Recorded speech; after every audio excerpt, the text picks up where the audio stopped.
Muy bien, bienvenidos a El estudio de la anatomía del Estado, este breve pero interesante artículo de Murray Rothbard donde se ven eh, muchos de los puntos centrales del anarcocapitalismo, no en el sentido propositivo, sino en el sentido de por qué nace esta filosofía, que yo creo que es algo que no he dicho en los otros videos. Claro, acá uno no podría aprender mucho de anarcocapitalismo como tal, pero de lo que uno podría aprender sería de a qué se contrapone el anarcocapitalismo o el anarquismo en general, que sería el Estado. Entonces vamos a ver el día de hoy el capítulo sexto, que es cómo se relacionan los estados entre sí.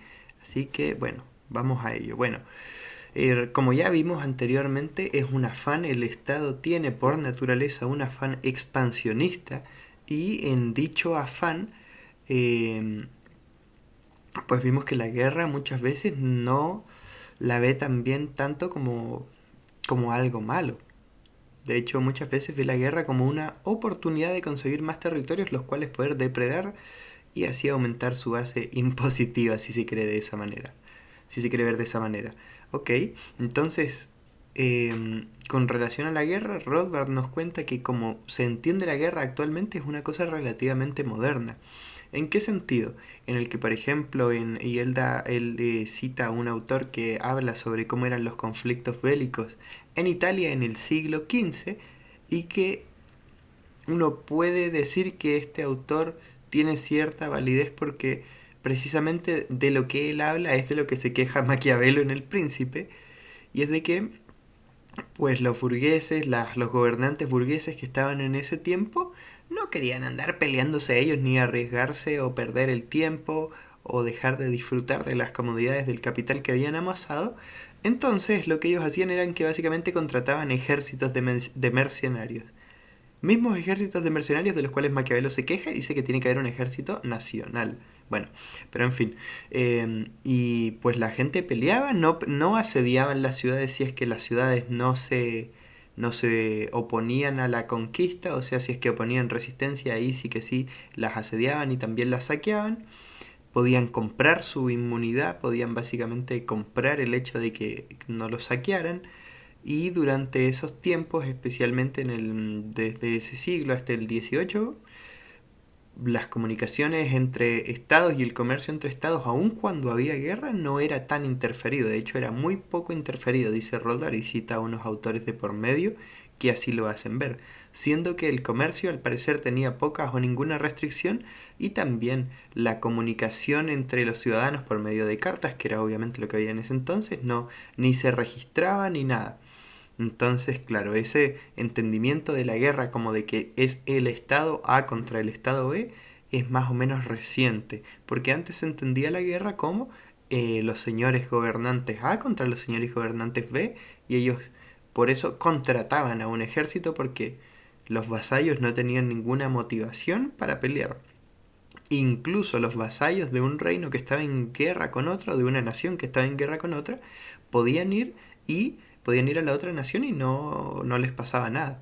Entonces, claro, eso es un contraste un poco de cómo era la guerra antes versus cómo es la guerra ahora, que con el nacionalismo y con las otras falacias que nos ha dicho Rothbard que se intentan oponer, o sea, que se intentan colocar en la sociedad. Por ejemplo, la más clásica de todos somos el Estado, pues ahí antes la gente no estaba en guerra con los otros, sino que solo los gobernantes lo estaban. Bueno, cuando el Estado no está en guerra, tiene que crear alguna especie de mecanismo, crear alguna institución para que esto reduzca la fricción que él tiene con los otros estados de la manera más eficiente posible.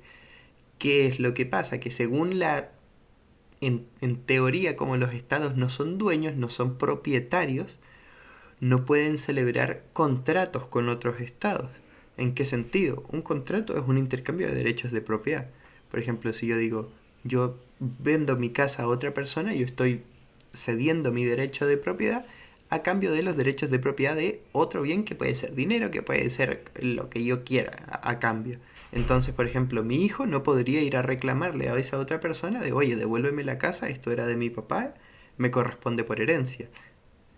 Así funcionan los contratos. Los intercambios de derecho de propiedad clarifican el asunto y son tajantes en el sentido de esto ya se intercambió, una persona obtuvo esto, la otra obtuvo esto otro, fin.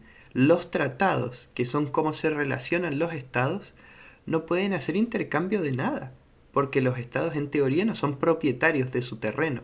O sea, yo no puedo decir, te entrego esto porque es mío, sino que lo que se hace es que en teoría como que se transan voluntades. Se, es como que se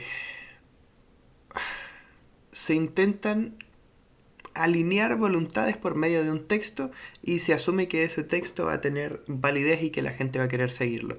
Pero voluntades de quién?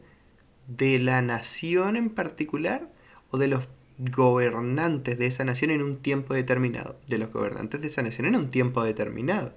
Entonces eso hace que muchas veces los contratos no sean seguidos por los súbditos de la nación, por los ciudadanos, porque no se sienten vinculados, porque no sienten que haya legitimidad en ellos. Y bueno, yo creo que ahora con las guerras que hay actualmente se entiende particularmente la entre Rusia y Ucrania, en el que me imagino que pues hay algunos ciudadanos de algunos determinados territorios, por ejemplo de Ucrania, que se sentirán más rusos. Y claro, y ellos dicen, bueno, yo soy ruso, quiero, quiero ser ruso al coste que sea. Me da igual si hay un tratado que lo dice, porque a mí no me preguntaron, porque no fue un intercambio de propiedades y por lo tanto no es, como podríamos decir, no es tajante. Entonces, claro, ese que es el intento de solución de los estados para sus tiempos de paz no es tan conveniente, no es tan práctico, no es tan eficiente como si lo sería un intercambio, que repito, es el intercambio de derechos de propiedad.